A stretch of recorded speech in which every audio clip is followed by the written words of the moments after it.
పగ తీర్చడం ఎవరి పని? దేవుని పని. పగ తీర్చడం నా పని కాదు. నేను పగ పెంచుకోవడం నా పని కాదు.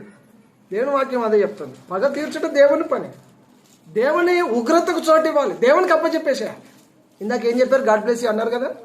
అయినా వింటలేడా? ఇప్పుడు దేవునికి అప్పచెప్పేసేయండి ఈ కేసు. లాయర్ కాదు, కోర్టు కాదు, ఇంకెక్కడ కాదు. ఇక ఎవరికి అప్పచెప్పాలి?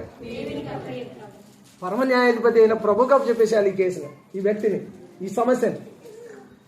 పగ తీర్చడం నా పని అని ప్రభు అంటున్నాడు. మీకు మీరే పగ తీర్చుకోవద్దు. పగ తీర్చడం నా పని అని ప్రభు అంటున్నాడు. ఆయనకు అప్పగించాలి మనం సమస్యను. కానీ ఏ సమస్యనైనా దేవునికి మనము అప్పగించాలి. మీకు మీరే పగ తీర్చుకోవద్దు. మీకు మీరు పగ తీర్చుకుంటే మరి మన క్రైస్తవులు ఎలా అవుతాము? దేవునికి అప్పగించాలి. కొన్నిసార్లు లోపల క్రైస్తవులలోనే ఒకరికొకరికి పడిరాకుంటుంటాయి. ఒకరికొకరు మాటలు ఉంటాయి. ఒకరి మీద ఒకరికి మంచి అభిప్రాయం ఉండదు. ఇప్పుడు ఒకరికొకరు ఈ సమాధానం లేకుండా నువ్వు ప్రభు వల్ల పాలు పొందడం కూడా వేస్టే.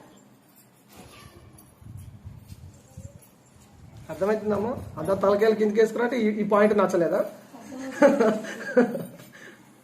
ఈ పాయింట్ నచ్చలేదా?